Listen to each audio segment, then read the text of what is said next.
오늘 우리에게 주시는 하나님의 말씀은 신약성경 야고보서 3장 13절로 18절 말씀입니다.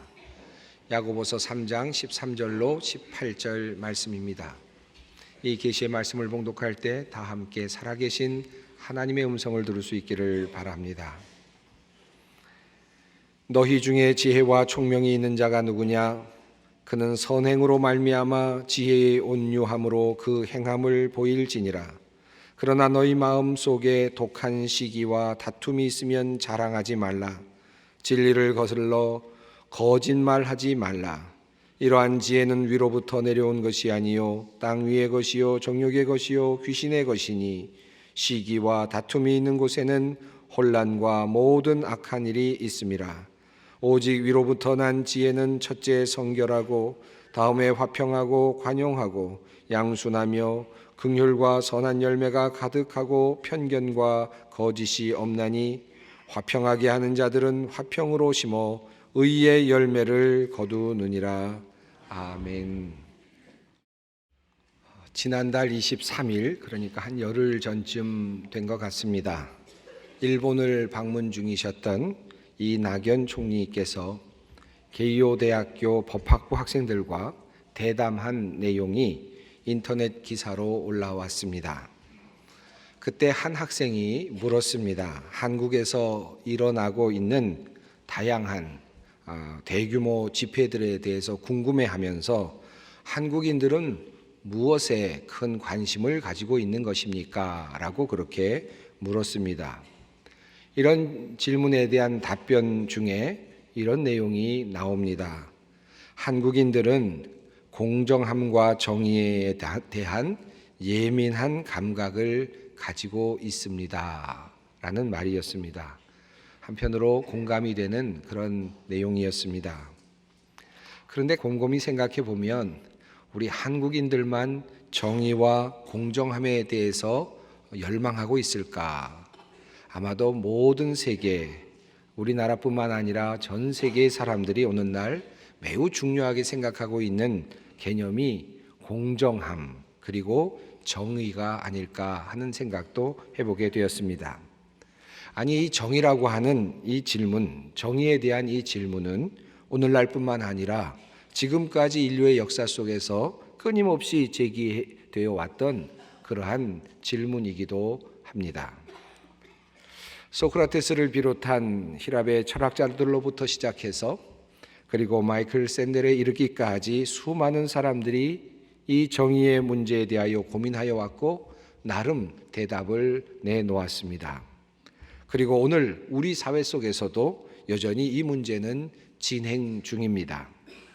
흥미롭게도 그리고 안타깝게도 서초동 집회나 광화문 집회에서 서로 다른 입장에 선 사람들로부터 들려오는 한결같은 구호는 이 나라를 공정하고 정의로운 사회로 만들자라고 하는 것입니다. 정의란 무엇일까? 정의는 무엇입니까? 제가 위대한 석학들과 견줄 수도 없기 때문에 저는 그저 몇몇 분들의 이야기를 한번 살펴보았습니다. 이런저런 주장들을 살펴보니 참 비슷하기도 하고 또 한편 다양하기도 했습니다. 정의란 무엇일까? 어떤 사람은 사람으로서 지켜야 할 바른 도리이다라고 그렇게 말씀하였습니다. 위키피디아를 찾아보았더니 정의를 이렇게 규정하였습니다. 정의는 사회를 구성하고 유지하기 위해 사회 구성원들이 공정하고 올바른 상태를 추구해야 한다라는 가치로 대부분 법이 포함하는 개념이다. 정의는 실제로 애매모호한 개념이며 철학 영역에서는 정의의 올바른 뜻을 확립하고자 많은 고민을 해왔다. 이렇게 적혀 있었습니다. 일반적으로 사람들이 생각하는 정의는 그저 저는 이렇게 봅니다. 모든 사람들에게 공평하여서 그 구성원들이 불만이 없게 되는 세상, 그런 상태, 이것을 정의라고 말하지 않을까 이런 생각도 해보았습니다. 그런데 이런 정의가 실제로 일어나기가 어렵기 때문에 존 롤스와 같은 학자들은 사회적 약자가 손해보지 않는 사회, 이런 사회를 정의로운 사회라 이렇게 규정하기도 합니다. 어쨌든 우리 모두는 정의가 이 땅에서 실현되기를 바라고 정의로운 사회가 이 땅에서 이루어지기를 간절히 소망하며 살아가고 있습니다. 그런데 참으로 역설적으로 정의라고 하는 이 이름으로 도리어 이 세상은 혼란스러워질 때가 많고 또 불안해질 때가 많이 있음을 우리는 우리들의 삶에서 경험하곤 합니다. 바로 며칠 전이었습니다. 트럼프 미국 대통령이 이슬람 국가의 지도자 알 바그다디가 사망한 후에 다음과 같은 메시지를 담화로 내놓았습니다. 어젯밤 미국은 세계 제1의 테러리스트를 정의의 심판대 위에 세웠습니다. 이슬람 국가 창시자이며 지도자였던 알 바그다디가 사망했습니다. 라고 그렇게 알렸습니다. 저는 이 내용을 평가하고 싶지는 않습니다. 하지만 우리는 이 경우를 통하여서 정의라고 하는 용어가 종종 우리가 행하는 폭력 앞에 놓이는 수식어로 나타날 때가 많음을 확인하게 됩니다. 아마도 IS는 또다시 어떤 정의라는 이름으로, 자기 자신의 정의라는 이름으로 또 다른 폭력을 행사할지도 모르겠습니다. 정의의 이름으로 폭력이 정당화되고 또 전쟁이 정당화되는 모습을 우리는 우리들의 삶 속에서 자주 목도하곤 합니다. 목회를 하고 또 살아가다 보면 가정에 불화가 있는 경우들을 보게 됩니다. 남편과 아내가 서로 자신의 주장을 하면서 싸울 때가 많이 있습니다. 어떻게 아느냐고요? 살아보면 압니다. 너무 억울하다고 말하면서 호소를 하거나 사람들에게 말하면서 동의를 구하는 분들이 있죠. 남편, 아내 서로 자기 자신의 주장을 할 때가 많이 있습니다. 내용을 보면 한결같습니다. 자신이 옳다는 것입니다. 내가 이렇게까지 했는데 남편이 어떻게 나에게 이럴 수 있는가? 또 남편은 내가 이렇게까지 아내에게 양보했는데 아내가 어떻게 나를 이렇게 대우해 주는가? 이와 같은 것들이 원인이 되어서 결국은 서로 옳다, 그르다를 따지곤 합니다. 서로 공평과 공정에 대한 이야기를 하죠. 그분들의 말씀을 듣다 보면 모두가 다 일리가 있습니다. 그리고 서로 이렇게 옳다고 이야기를 하는데, 그래서 우리 집이 이렇게 바뀌어져야 된다고 하는데 남편은 이렇게 바뀌어져야 된다고 말하고 아내는 이렇게 바뀌어졌으면 좋겠다고 말하는데, 그러면 공평하고 그러면 공정하고 그렇게 하면 평등해지고 그렇게 되면 정의롭게 될 것이라고 말을 하는데, 그런 와중에 도리어 가정은 상처가 더 깊어지고 도리어 깨어지기도 합니다. 사회개혁을 하는 경우도 마찬가지죠. 정의를 말하면서 사회가 이렇게 되어서는 안 된다고 주장하는 많은 이야기들을 듣게 됩니다. 남녀의 평등이 주어져야 한다고 하는 주장도 있습니다. 당연하지요.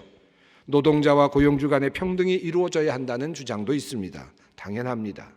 비정규직 모두 정규직으로 전환되어야 한다는 이야기도 있습니다. 인간의 모습을 본다면, 평등권을 생각해 본다면 그렇게 되는 것이 마땅할 것입니다. 그래야만 우리나라가 정의로운 사회가 될 수 있다고 그렇게 외치는 소리들이 있습니다.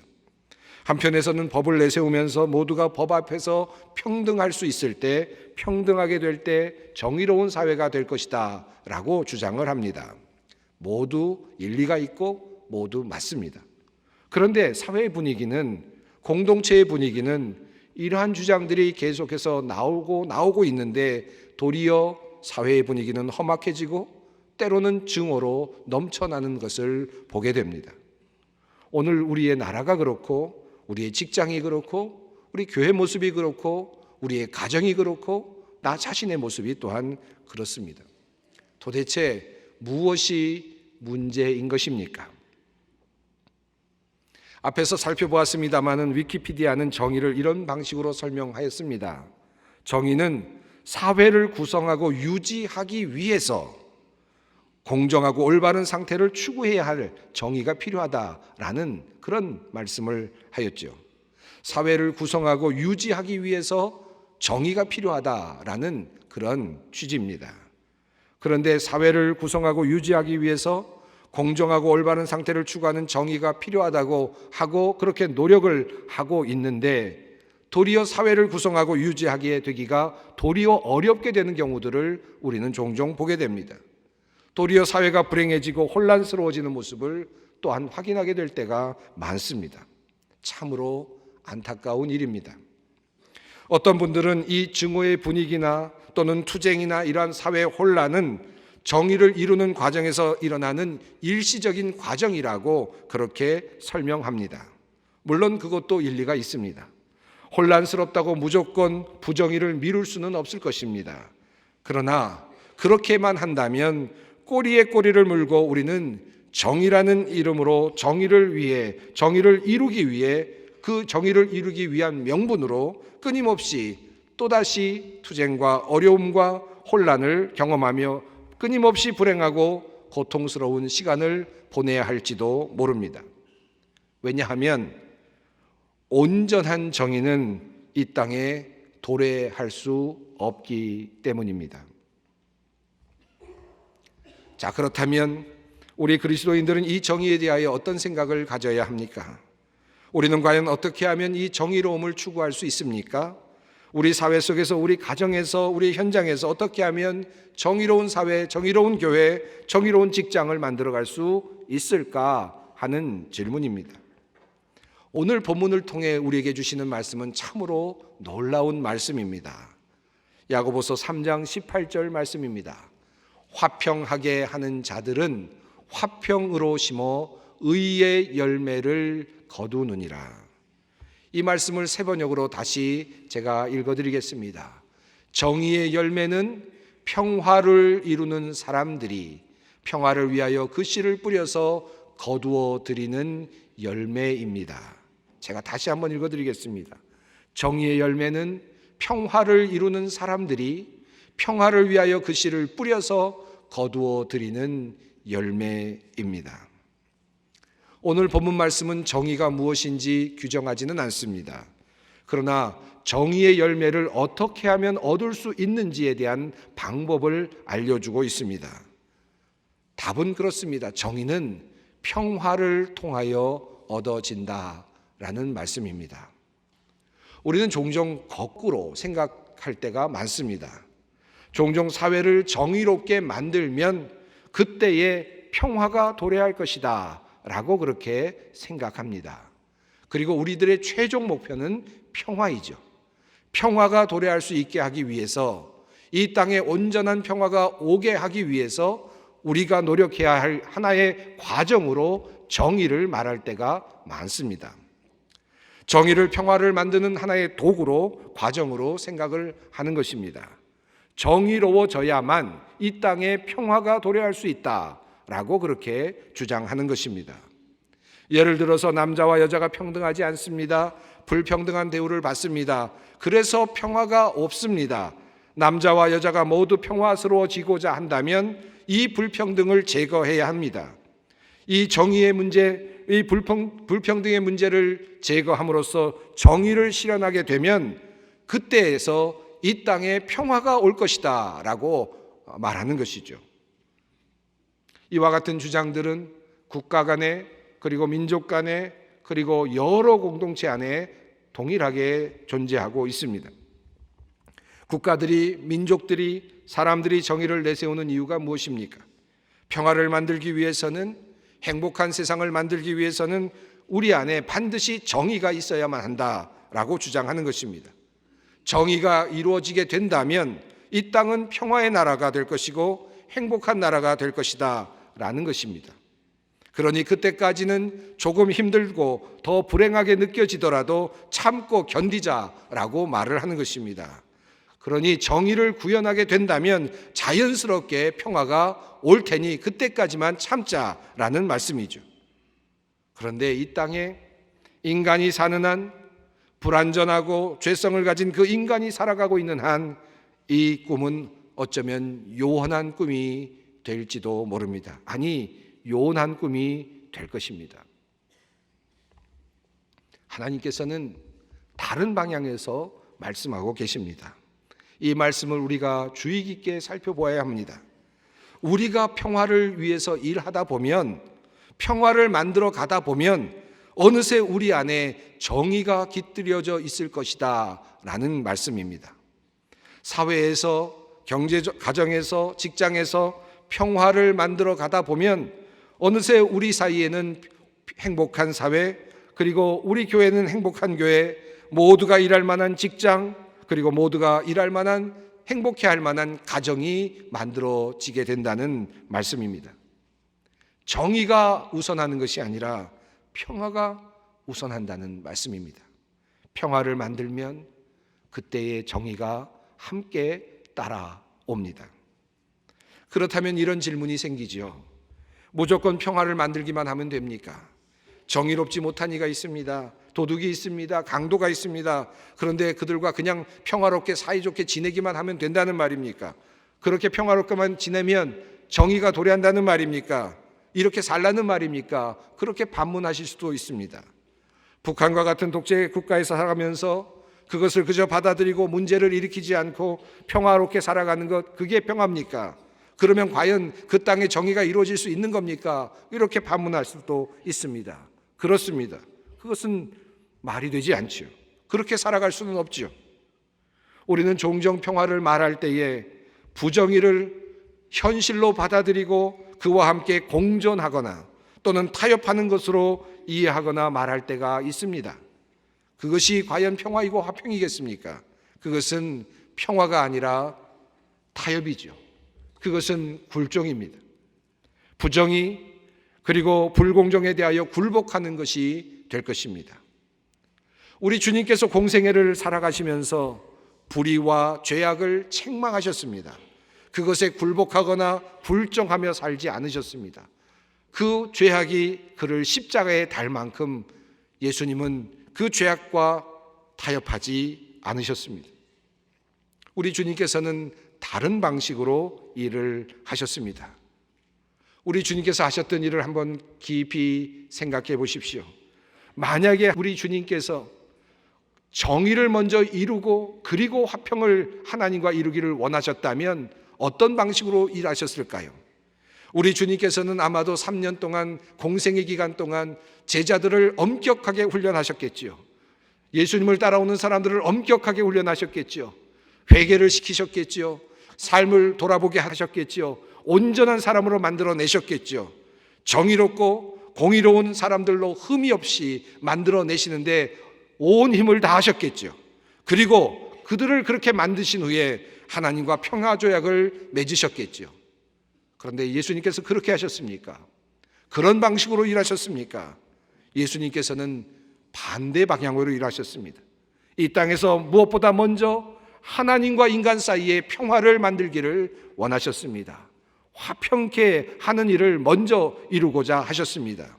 그런데 그 방법이 우리가 생각하는 방법과는 달랐습니다. 그 화평은 그저 잠재적으로 침묵하는 것이 아니었습니다. 그저 부정의 가운데서 그것을 그저 묻고 하고 넘어가는 것이 아니었습니다. 인간의 죄악을 그냥 묻고 넘어가는 것이 아니었습니다. 예수 그리스도 그 자신이 자신의 희생으로 십자가를 지심으로 그 고통을 통해서 그 길을 넘어서고자 하셨습니다. 평화를 만들고자 하셨던 것입니다. 예수님은 하나님과 인간 사이에 막힌 담을 허시기 위하여 자신을 희생하셨습니다. 그 길을 통해서 주님은 평화를 만들어 내셨습니다. 에베소서 2장은 그러므로 우리에게 이렇게 증언합니다. 그는 우리의 화평이신지라 둘로 하나를 만드사 원수된 것 곧 중간에 막힌 담을 자기 육체로 허시고 법조문으로 된 계명의 율법을 폐하셨으니 이는 이 둘로 자기 안에서 한 새 사람을 지어 화평하게 하시고 또 십자가로 이 둘을 한 몸으로 하나님과 화목하게 하려 하심이라. 원수된 것을 십자가로 소멸하시고 또 오셔서 먼 데 있는 너희에게 평안을 전하시고 가까운 데 있는 자들에게 평안을 전하셨으니 이는 그로 말미암아 우리 둘이 한 성령 안에서 아버지께 나아감을 얻게 하려 하심이라. 우리에게 우리 주님께서 알려주시는 평화의 방식은 자발적인 자기 희생이었습니다. 십자가를 지는 방식이었습니다.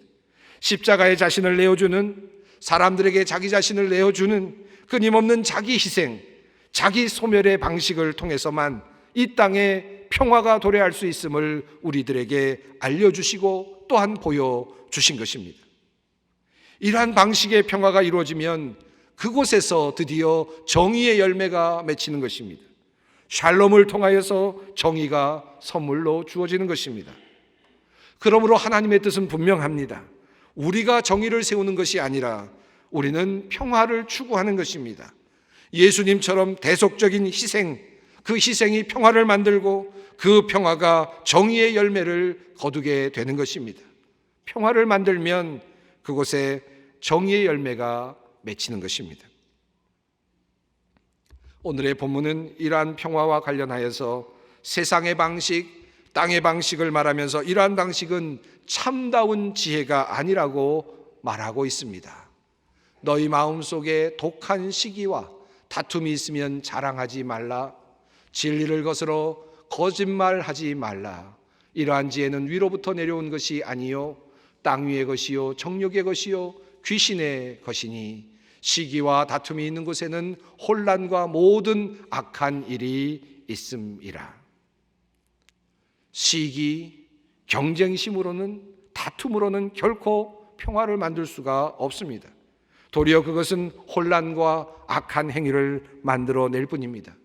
이것은 땅의 것이며, 이것은 정욕의 것이며, 이것은 귀신의 것입니다. 하나님의 것이 아닙니다.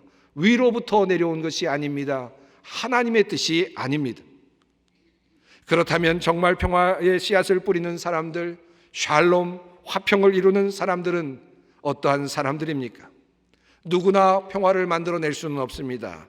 이 평화는 지혜로운 사람들에 의해서 만들어질 수 있다고 말합니다. 13절 말씀입니다. 너희 중에 지혜와 총명이 있는 자가 누구냐? 그는 선행으로 말미암아 지혜의 온유함으로 그 행함을 보일지니라. 세번역은 이렇게 적습니다. 여러분 가운데 지혜 있고 이해력이 있는 사람이 누구입니까? 그러한 사람은 착한 행동을 하여 그의 행실을 나타내 보이십시오. 그 일은 지혜에서 오는 온유함으로 행하는 것이어야 할 것입니다. 하늘로부터 오는 지혜는 이해력입니다. 아는 것에서부터 시작되는 것입니다. 감성이 아닙니다. 이해력입니다. 아는 사람이 그 일을 감당해낼 수 있습니다. 착한 행동이 필요합니다. 온유함에서 오는 행동이 필요합니다. 우리 주님 말씀하십니다. 우선 평화는 누구나 만들 수 없습니다. 하늘로부터 내려오는 지혜, 위로부터 내려오는 지혜, 그 이해력을 가진 사람들만이 진정한 평화를 만들어낼 수 있습니다. 종종 평화를 만든다고 하면서 지혜롭지 못한 사람들이 있습니다. 평화는 감정에서 나오는 것이 아닙니다. 지혜에서 나옵니다. 평화를 만들 수 있는 계기는, 여건을 마련하는 계기는 바로 지혜에 있습니다. 부부 간에, 그리고 국가 간에, 정치 간에 여러 가지 상황 속에 있는 그런 모든 문제들 역시 마찬가지입니다. 그러므로 성경은 하늘로부터 오는 평화를 이루는 방식에 대하여 말씀하고 있습니다. 오직 위로부터 난 지혜는 첫째 성결하고, 다음에 화평하고 관용하고 양순하며 긍휼과 선한 열매가 가득하고 편견과 거짓이 없나니. 세번역은 이렇게 말합니다. 그러나 위에서 오는 지혜는 우선 순결하고, 다음으로 평화스럽고 친절하고 온순하고 자비와 선한 열매가 풍성하고 편견과 위선이 없습니다. 하나님의 평화는 순결함에서부터 시작되는 것입니다. 평화를 이루는 사람의 첫 번째 발자국은 순결함에서부터 시작되어야 합니다. 자기 자신을 돌아보고 회개하고 자기 자신의 삶을 다시 내려놓고 자기 자신을 정결하게 하는 그러한 모습을 통해서 그는 화평케 하는 사람으로서의 자격을 얻어낼 수 있습니다.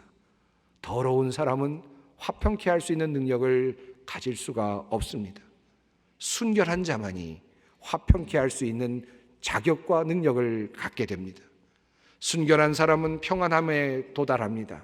그는 자발적으로 친절할 수 있고 온순하게 대할 수 있으며 자비로워질 수 있습니다. 자기 자신이 순결함으로 넉넉한 마음을 가질 수 있기 때문입니다. 사람들을 향하여 친절한 마음이 생기고 온순하며 자비롭습니다. 편견과 위선이 없는 이유도 그러합니다.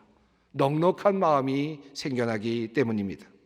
오늘 본문 속에 매우 중요하게 나타나는 흥미로운 점이 하나 있습니다. 평화를 이룰 수 있는 것은 마음의 태도와 관련되어 있다는 사실입니다. 여러분도 아시는 것대로 야고보서는 행위를 강조하고 있는 그러한 서신입니다. 그런데 이 행위가 강조되면서 마음의 태도가 연결되고 있다는 점을 오늘 본문은 우리들에게 잘 알려주고 있습니다. 16절이 그렇습니다. 시기심이나 그리고 다툼이나 경쟁심을 가지고 하는 행위를 악한 행위라고 그렇게 말하고 있습니다. 13절과 17절에서 성경은 착한 행실을 순결하고 평화스럽고 친절하고 온순하고 자비와 선한 열매가 풍성하고 편견과 위선이 없는 행위라고 말하고 있습니다.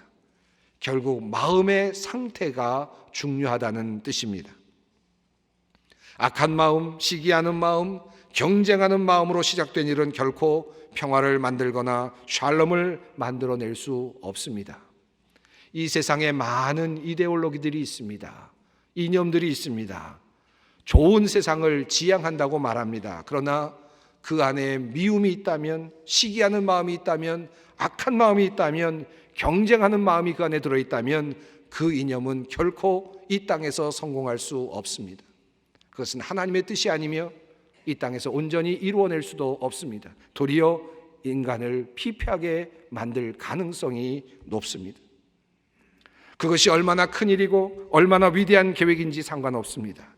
악한 의도를 가지고 시작된 일은 진정 평화를 만들 수 없습니다. 어떤 마음에서 시작된 것인가, 어떤 동기에서 시작된 것인가가 중요합니다. 가정이 그렇고 사회가 그렇고 교회가 그렇고 국가가 그러합니다. 예수님과 같은 자기 희생, 십자가를 지는 행동만이, 자기를 죽이는 행동만이 이 땅에 평화를 만들어냅니다. 순결과 온유와 친절, 자비와 같은 지혜로운 행동, 착한 행동이 평화를 만들어냅니다. 그리고 그것이 하나님의 의에 도달할 수 있습니다. 우리 가정에, 우리 교회에, 우리 직장에, 우리 사회에 지혜로움과 착한 행실로 평화의 씨가 뿌려졌으면 좋겠습니다. 아름답고 멋진 정의의 열매가 우리 여러 삶의 영역에서 주렁주렁 열렸으면 좋겠습니다. 마지막으로 주님의 말씀을 다시 읽어드립니다. 화평하게 하는 자들은 화평으로 심어 의의 열매를 거두느니라. 아멘. 기도합니다. 거룩하신 아버지 하나님, 우리로 평화를 이루게 하여 주시옵소서. 예수께서 보여주신 그 십자가, 자기 희생을 우리도 닮아가게 하여 주시옵소서.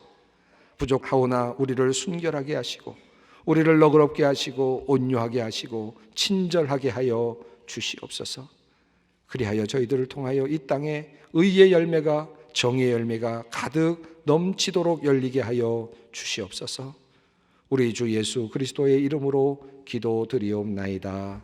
아멘.